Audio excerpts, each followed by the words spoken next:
Hey everyone, and welcome back for another deep dive. Yeah. Today we are going to be looking at something um, kind of tough, but really important, and that's the connection between autism and mental health. It's definitely a topic that deserves more attention, and hopefully we can shed some light on it today. Yeah, absolutely. So we're diving into this research article from 2021 that really caught my eye. Oh, yeah, I remember reading that one. It was pretty fascinating. Yeah, it is called The Role of Loneliness as a Mediator Between Autism Features and Mental Health Among Autistic Young Adults. So, Catchy title, huh? well, we'll try to break it down into, more manageable pieces, but one of the things that just jumped out at me right away was this statistic that anxiety and depression, they affect something like 33 to 50% of autistic adults. Wow, yeah, that is a huge difference compared to the general population for sure. Huge, right? And that's why I think this research is so important. So this particular study focused on young adults between 17 and 28 years old, which is already kind of a tough transition period for a lot of people. Oh, absolutely. You're figuring out who you are, what you want to do with your life. It's a lot to handle. Exactly. And then when you layer on the challenges that can come with autism, it's like, whoa. Yeah, no kidding. So the researchers, they worked with 69 autistic young adults in this study, and they used questionnaires to look at different aspects of their lives, like, how much social contact they had, how much their autism sort of affects their daily life, and of course, their levels of things like anxiety and depression and loneliness. And they didn't just stop at how many friends do you have? They actually looked at how much social contact these young adults were initiating themselves. Oh, that's interesting. So it's not just about being around people, it's about actively reaching out. Right, exactly. Because that's a whole different ballgame, isn't it? Totally. Like it takes more effort and it feels more personal somehow. It does, and that's where things start to get really interesting because what they found was that those who had more pronounced autism features, the things that make social interaction more challenging, well, they also reported experiencing more loneliness, especially in social settings and with their families. And they also had higher levels of anxiety and depression, and they initiated less social contact overall. So it's almost like this domino effect, right? The social challenges lead to isolation, which then kind of fuels those negative feelings. It does seem that way, right? Now, of course, this doesn't mean everyone's going to have that experience, but it definitely points to a pattern that we need to understand better. Yeah, for sure. So, okay, we see this connection, but is loneliness really the culprit here? Like, does it actually explain that link between the social difficulties from autism and those higher rates of anxiety and depression? That's the million-dollar question, right? And to answer it, they use this statistical method called a mediation analysis. It sounds fancy, but basically they're trying to see if loneliness is the bridge between those autism features and mental health. Okay, I'm following you. So is it? Is loneliness the bridge? Well, drum roll, please. The answer is yes. Loneliness, especially that social loneliness, turned out to be a significant mediator. So the more pronounced the autism features, the more loneliness, and the more loneliness, the more anxiety and depression, like this chain reaction. Exactly. And they also found that having less social contact led to feeling more lonely, which again was linked back to poorer mental health. So it really highlights how important those connections are. Wow. Okay, so there's definitely a lot to unpack here, but before we go any further, I got to ask, they didn't just lump all loneliness together, right? There are different kinds of loneliness, aren't there? You are absolutely right. They actually broke it down into three types: social loneliness, romantic loneliness, and family loneliness. Okay, so what did they find?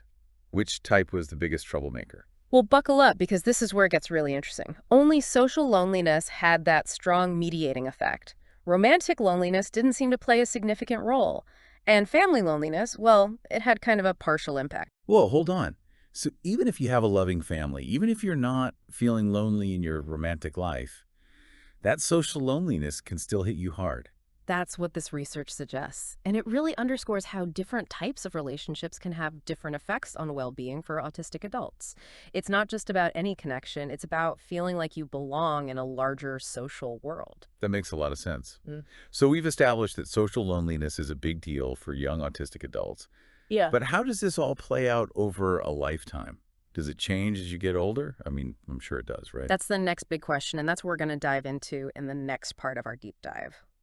We'll explore how loneliness might look different across the lifespan from childhood to adulthood and what that might mean for you.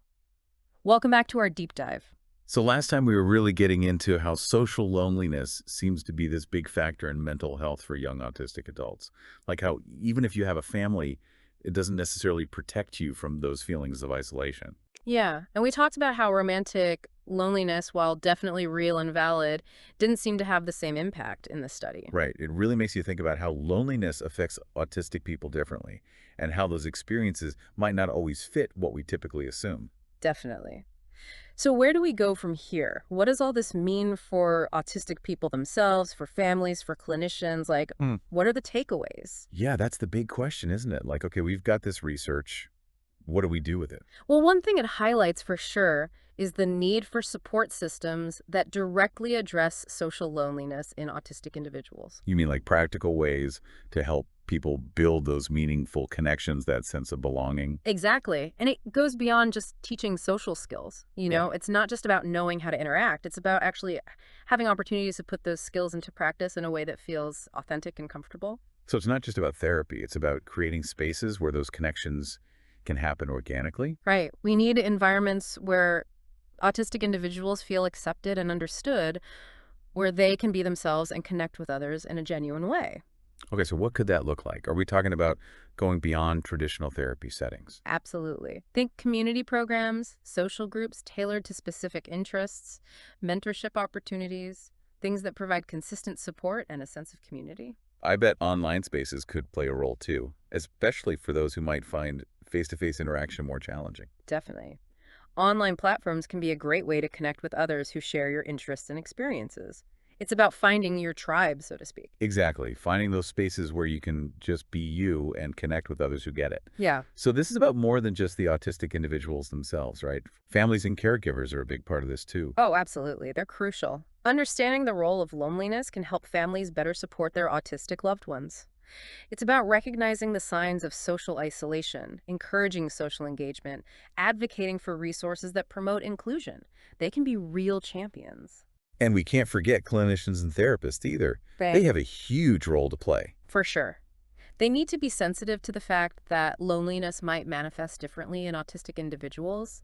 It's about taking a holistic approach, understanding the individual's unique needs, and working collaboratively to develop strategies that foster meaningful connections. So it's about going beyond just treating symptoms and really tackling those underlying social factors that are contributing to mental health challenges. It's about seeing the whole person. Exactly. And ultimately, it's about recognizing the humanity of autistic individuals and Hmm. supporting their right to live full, connected lives. Couldn't have said it better myself.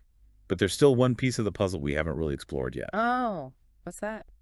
Well, remember how we talked about this study focusing specifically on young adults? Mm, I just keep thinking how those findings might translate to autistic individuals of different ages and stages of life. Like, did loneliness play out differently in childhood or later adulthood? that's a great point. It makes you wonder if those same dynamics apply to autistic children, teenagers, older adults. Right. Like, what does loneliness look like across the lifespan? And that's exactly what we'll be exploring in the final part of our deep dive. We'll delve deeper into the complexities of loneliness and autism throughout the lifespan, and hopefully give you some food for thought about how this might impact your own life, no matter where you're at. All right, so we're back for the last part of our deep dive into loneliness and autism. And we're picking up right where we left off, thinking about how loneliness can impact people at different stages of life. Exactly. Yep. Last time we were talking about how social isolation can really hit those young autistic adults hard. Yeah, but we were also starting to wonder if loneliness might actually play out differently depending on where you are in life? Like, what about autistic children? Yeah, that's a great point. Yeah. I mean, they're just starting to figure out all that social stuff, right? How to interact with other kids, how to make friends. Right, and the social challenges that can come with autism can make that even harder. So we're talking about loneliness, even in those early years. That's got to be tough. It can be.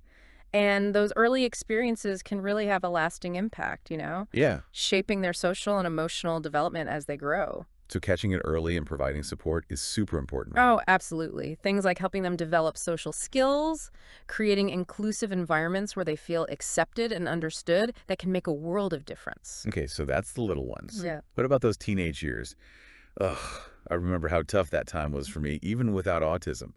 It's already such a roller coaster of emotions and social pressures. You're not kidding. And for autistic teenagers, those challenges can be even more intense. Because they're trying to do all the typical teenage things like fit in, figure out who they are, maybe even navigate romantic relationships, all while dealing with the social difficulties that come with autism. Right, and often they might not feel understood or accepted by their peers, which can lead to feelings of isolation and rejection. So loneliness can be a major factor in their mental health during this time. Absolutely. It can contribute to anxiety, depression, even social withdrawal.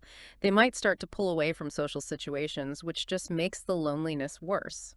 So how can we better support autistic teenagers during this time? What can we do to help them feel less alone?